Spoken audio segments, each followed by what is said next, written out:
So in this video, I'm going to give you the 5 biggest tips that I wish I would have received or that I could have told myself whenever I first started out to save you countless hours designing these quizzes. So let's begin with tip number 1. Now, I'm not the best coder in the world, but once I figured this out, it saved me so much time. So this is my first tip. It's Command A, Command C, and Command V. Whenever you're working with unique code, what's going to happen is you're going to have an HTML block. And so an HTML block is where you're going to be copying and pasting code or writing code. So this is technically the HTML block because whenever I click the gear icon, you can see here the settings and general settings for this is for HTML. Edit HTML, and you're going to get all of the code. Now, where we get that from our sidebar is going down, and you're going to see where it says HTML. Okay, we're going to drag that on top whenever we want, and this is going to give us this block. Now, the reason why that's important is because on this question is the original GoHighLevel multiple choice input form. So this is still where all of the information is running through GoHighLevel. I just have it hidden.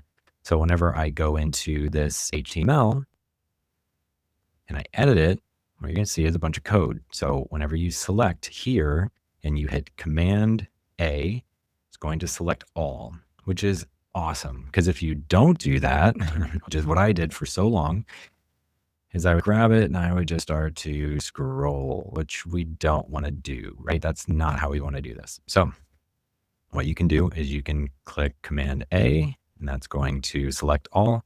Command C is going to copy. Now I'm going to delete this just for the sake of this video. And then Command V gives you everything back into, and then you can click yes and save. Now I'm going to cancel out and keep what I already have. But whenever you're making adjustments to so many codes, this is going to save you so much time. So use this all the time. Right, so tip number 1 out of the way, this leads us right into tip number 2. Use backslashes behind the words of the options on the buttons. This saved me a ton of time whenever I figured this out. Hopefully it helps you. That's why I'm calling it a tip. So we go into edit HTML and we'll go to card number 1. Now you can see that that selector is less than 1 year. And what I mean by using backslashes is after the word less, you're going to use 2 backslashes and then the space, then 2 backslashes, space, 1, 2 backslashes, space. This is the setup for whenever you are writing an option, an answer that has more than 1 word. So if this were just like less, then you wouldn't have any of these backslashes. But because there is more than 1 word, you need to use these 2 backslashes. All right, and that's tip number 2 done. So that's going to lead us straight into tip number 3, which is? You need to write code that is for the entire quiz. So that way you can hide the original GoHighLevel quiz from popping up in the beginning. And this is how you do it. So you want to go over to just the styles and options here. We're going to scroll all the way down to advanced. That's right.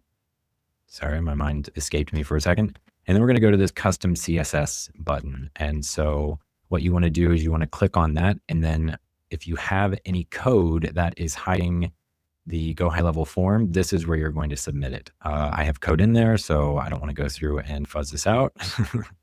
And so I'm not going to click on it, but this is where you would just copy and paste. And number 4 is? Make sure that you have the back button turned on. The reason why this is important is because nobody wants to feel trapped. They want to know that they can go forward, and if they made a mistake, they can go back. So what we want to do is we want to go up here to the top where it says settings. And then whenever you get into these settings and you scroll all the way down, you're going to see where you can toggle on the back button. Back button's fine. This is outstanding. We want to have this on. It's going to be at the bottom of your footer of your quiz. So we want to make sure that that is on. Now, the reason why that's important is because let's say that we get into the quiz and we are making selections and I didn't mean to press that. So we can scroll down. We can go back to the previous, and that's going to give us the opportunity to change that selection. So maybe I am a daily user. Cool. It selected that. And now we're able to move forward and we can continue on with our quiz. Now that's tip number 4 done. And if you've stuck around this long, then outstanding job. If you're someone who wants to go ahead and have access to hundreds of quiz code templates, and you just want to be able to drag and drop and throw things on your landing page or on your website in the next 5 minutes, then now is the chance. You can find everything that you're looking for in the description below. Everything is waiting for you, so I'm looking forward to seeing there.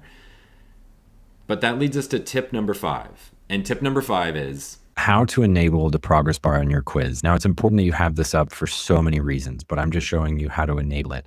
So you want to go up here again to the Styles and Options button.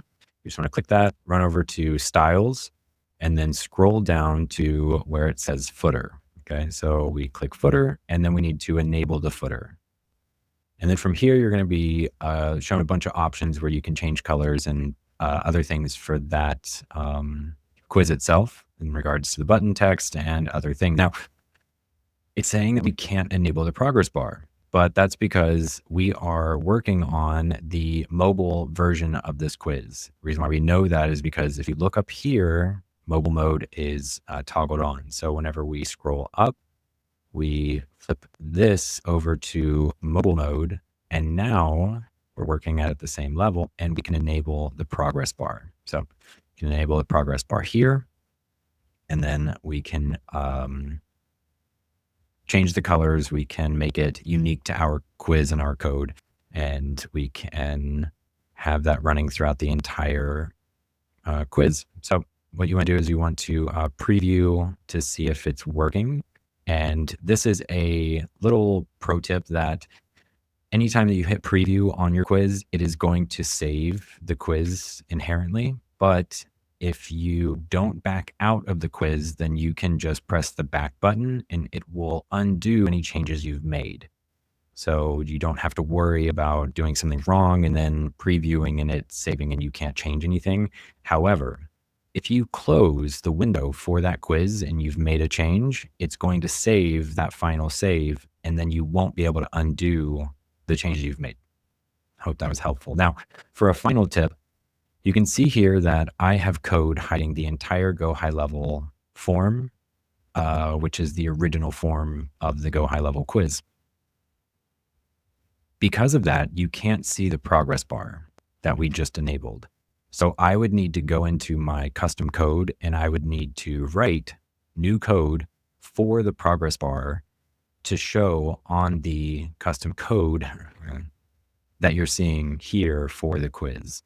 So even though you enable it on that back end, it doesn't matter. It's not going to show if you are using code to hide all of the original GoHighLevel quiz. Those are my 5 tips that you need to know, and that would have saved me tons of time starting out on building these quizzes. Now, if you liked this video, then you also might like this video, where I show you the 3 main laws that you cannot break while building GoHighLevel quizzes.